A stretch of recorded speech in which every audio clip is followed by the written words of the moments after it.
দীর্ঘদিনের সংঘাত, নিপীড়ন ও রক্তক্ষয়ের বেদনাদায়ক প্রেক্ষাপটে ফিলিস্তিন এবার আরও একটি গুরুত্বপূর্ণ আন্তর্জাতিক স্বীকৃতির পথে এগোচ্ছে। ইসরায়েলের উগ্রবাদী নীতি নির্ধারণী শক্তির প্রবল বিরোধিতা সত্ত্বেও অস্ট্রেলিয়া আগামী মাসে জাতিসংঘের সাধারণ পরিষদের অধিবেশনের সময় ফিলিস্তিনকে একটি স্বাধীন রাষ্ট্র হিসেবে আনুষ্ঠানিক স্বীকৃতি দেওয়ার ঘোষণা দিয়েছে।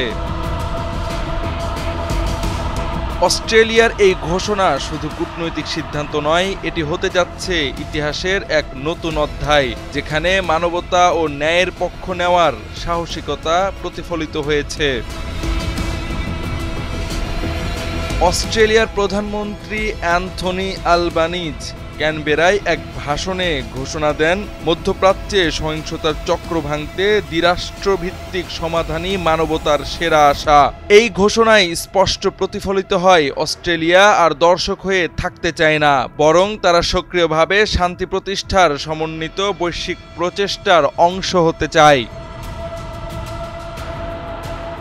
অস্ট্রেলিয়ার পররাষ্ট্রমন্ত্রী পেনি ওং জানান, এই স্বীকৃতির মাধ্যমে আন্তর্জাতিক সম্প্রদায় হতাশার মধ্য থেকে আশা তৈরি করার সুযোগ পেয়েছে। এ যেন বহু বছর ধরে ভাঙাচোরা স্বপ্নের মাঝে জেগে ওঠা আশার আলো। তবে ভবিষ্যৎ ফিলিস্তিন রাষ্ট্রে হামাসের কোনো ভূমিকা থাকবে না বলেও স্পষ্ট করেছে অস্ট্রেলিয়া।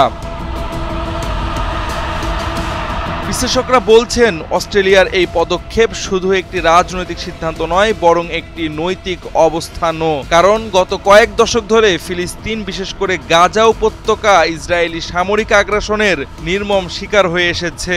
হাজার হাজার নারী শিশু নিহত হয়েছে, লক্ষাধিক মানুষ বাস্তুচ্যুত হয়েছে এবং একটি পুরো জনগোষ্ঠী প্রতিনিয়ত বেঁচে থাকার লড়াই চালিয়ে যাচ্ছে। গাজার ধ্বংসস্তূপ আর কান্নার শব্দ আন্তর্জাতিক সম্প্রদায়ের বিবেককে বারবার নাড়া দিলেও পশ্চিমা অনেক দেশ এতদিন সরব কোনো অবস্থান নেয়নি।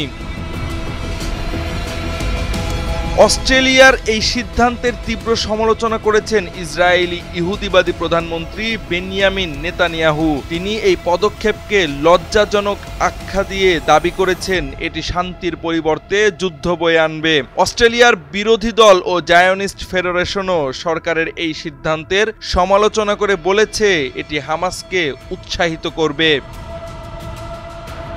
ডেস্ক রিপোর্ট, সময়ের আলো।